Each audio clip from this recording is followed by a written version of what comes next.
प्रियादास जी के जीवन की। प्रियादास जी वृंदावन विराज रहे तो आप 84 कोस की यात्रा को गए।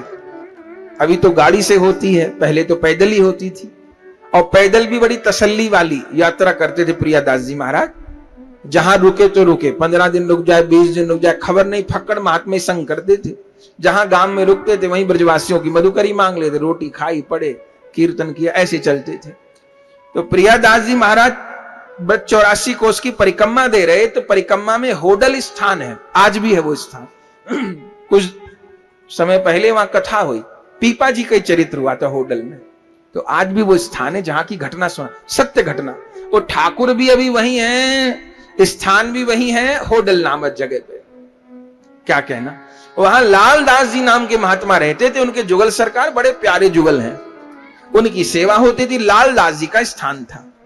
प्रियादास जी महात्माओं के संग में परिक्रमा देते देते होडल पहुंचे, लालदास जी के आश्रम पे। लालदास जी ने देखा कि महात्मा लोग आ गए, आसन दिया, प्रियादास जी को जानते थे, और प्रियादास जी को प्रणाम किया और कहा, महाराज अब आपका होडल में पड़ाव पड़ा है, अब भक्तमाल सुना दो आप। तो हमारे कान लालायित रहते हैं आपसे भक्तमाल सुनने को, तो भक्तमाल सुना दो।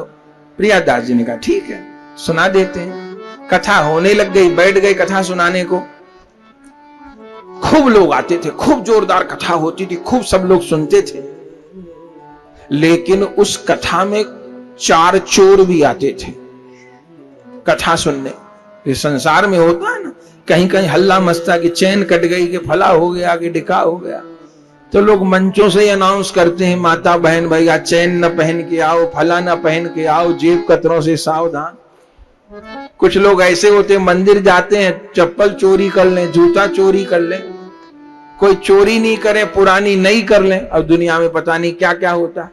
अब मुरली वाले को तो सभी की चिंता है, तो चोर भी भगवान को मना के चलते होंगे कि भाई हमारी अभिलाषा पूरी करो, तो ठाकुर उनकी भी करते होंगे पूरी। तो वो चोर लोग भी आते थे। चोर इसी चक्कर में आते थे कि कहीं दाव पड़ जाए, बेचारे बहुत दिन से भूखे थे, काम लगा नहीं उनको। कई दिन आए कथा में, कथा बतानी सुननी थी उनको, इसी ताक में रहते थे कि कुछ हाथ पड़ जाए। अब कुछ हाथ ही नहीं पड़ा। तभी एक चोर ने कहा दूसरे से, ये सामने देख रहा है? बोले हाँ देख रहा हूं, क्या है? मंदिर है, ये देख पीले पीले कैसे चमक रहे ठाकुर। ठाकुर जी दमक रहे थे। बोले फिर? और देख ये जो नीचे सेवा के बर्तन रखे चांदी के, तो ऐसे करो, मेरा तो मन ये ठाकुर जी पे ही हाथ साफ करो, इन्हीं के मंदिर के गर्भगृह के सब चांदी के बर्तन आभूषण चुरा ले। चोर ने कहा ठीक है, तो क्या करना पड़ेगा? बोले आज रात रुकना पड़ेगा। लोग कथा सुनते हैं, रात को यहीं पड़ जाते हैं, हम लोग भी पड़ जाएं, बहुत देखेंगे। वो चोर भी रात को सो गए सब लोगों के साथ में। कुंडा ताला लगाते ही नहीं थे लालदास जी की, सब महात्मा है। अब वो बहरूपिया थे, वो आधी रात मंदिर में घुस गए और सब सामान समेट लिया ठाकुर जी का। सत्य घटना, सब बर्तन चांदी के, आभूषण, माला, पोशाक सब समेट लिया। हद तो ये हो गई कि बोरा में ठाकुर जी का सामान भर लिया, कोई बात, आखिर में ठाकुर जी बोरा में डाल दिए, वो भी बोरा में भर लिए और पोटला बना के चल पड़े। क्या कहना। अब सुबह जो दर्शन खुले मंगला के समय, अब तो महाराज ठाकुर जी नहीं और लालदास जी तो मूर्छित होकर के गिर पड़े। भगवान कहां चले गए मेरे?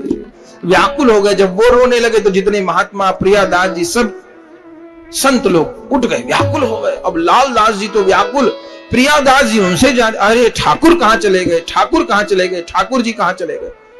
सवेरे से रोते रोते दोपहर हो गई, सवेरे से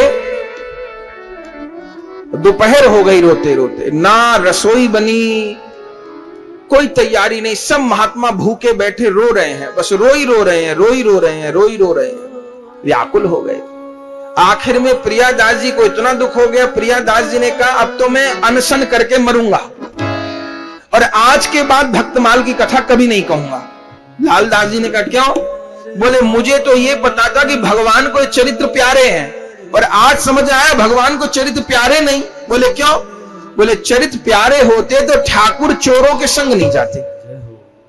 अच्छा, चोरों को दोष नहीं दे रहे, वो ठाकुर जी को दोष दे रहे कि तुमसे बड़ा चोर कौन है, तुम तो चित्त चोर हो, माखन चोर हो, चीर चोर हो, तो तुम अपनी इच्छा से ही गए हो।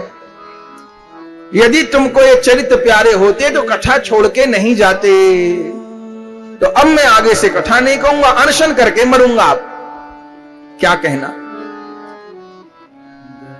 अब तो दोपहर हो गई। रोते रोते लालदास जी रोकने लग गए और कहने लग गए, महाराज ठाकुर जी तो हमको छोड़ के चले ही गए, अब आप छोड़ के हमें मत जाओ। बोले क्यों? बोले ठाकुर जी चले गए, आप भी छोड़ गए तो हम तो प्राण ही छोड़ देंगे। बस यही रोना धोना चल रहा था। इधर ठाकुर जी को चोर ले गए। चोरों को तो क्या ठाकुर जी ऐसे धर दिए, ठाकुर जी को बाकी सब सामान समेटने लगे, कहां बेचना है क्या करना है। अब दोपहर हो गई। अब वो चोर लोग कोई भोग तो लगाने वाले थे नहीं, ठाकुर जी को भूख लगी, वो तो सेवा के ठाकुर थे। चोर लोग खा पी के सो गए। भगवान को आशा रही होगी कुछ तो भोग लगाएंगे, पर चोर खा पी के सो गए। अब ठाकुर जी उनको स्वप्न दिए और क्या चोरों से बोले, तुमने मुझ पे दोहरे दुख डाले हैं। कैसे दोहरे दुख? अरे वहां तो अभी दोपहर तक आश्रम में रहता तो 4 बेर भोग लग जाता और 5 बेर आरती हो जाती, और यहाँ आरती नहीं, पूजा नहीं, नवाना नहीं, धुलाना नहीं, सुबह से भूखा रखा हुआ है मुझे। एक तो मैं भूखा सवेरे का, और दूसरे कथा मेरी और छुटवा दी तुमने। मैं भक्तमाल कान लगा के सुनता था प्रियादास जी की, तो मेरी भक्तमाल छुटवा दी, मेरी भोग सेवा छुटवा दी, मुझ पे दोहरे दुख डाले। अब मैं तुम पर चौहरे दुख डालूंगा। जो धमकाया भगवान ने चोरों को, क्या कहना महाराज। चोर घड़बड़ा के उठे। चारों चोरों को एक से सपना हुआ, सबने एक दूसरे को बताया भैया ऐसा हुआ। अब तो महाराज चोर व्याकुल हो गए और क्या किया, बोले मारे जाए भले। जो ठाकुर जी को डोला में विराजमान किया, जितना चोरी करके लाए थे वो, और पहले से जो चोरी का सामान इकट्ठा था वो सब सिर पे पोटला बांध बांध के चलो लालदास जी के। डोला कंधे पर लेके गाते बजाते कीर्तन करते हुए, और लालदास जी वहां मरने को तैयार, प्रियादास जी प्राण छोड़ने को तैयार। तभी संतों ने देखा नगर कीर्तन आ रहा है। बाहर जाके देखा तो लालदास जी के ठाकुर जी। अरे ये तो लालदास जी कैसे ठाकुर जी हैं? इतनी देर में डोला आश्रम पे ही आ गया। चोरों से कही भैया ये ठाकुर। चोरों ने सब साफ साफ बात बताई। बोले भले अब हम यहां दंडित करो, लेकिन सत्य कहेंगे, हम यहां से चोरी कर ले गए ठाकुर जी को। ठाकुर जी दोपहर में हमको स्वप्न दिए कि मेरी सेवा छुटवा दी, उससे ज्यादा दुख है मेरी कथा छुटवा दी। मुझको कथा के समय पे पहुंचाओ। तो संध्या समय कथा होती थी वहां पे, सवेरे तो नियम भजन कीर्तन, संध्या समय।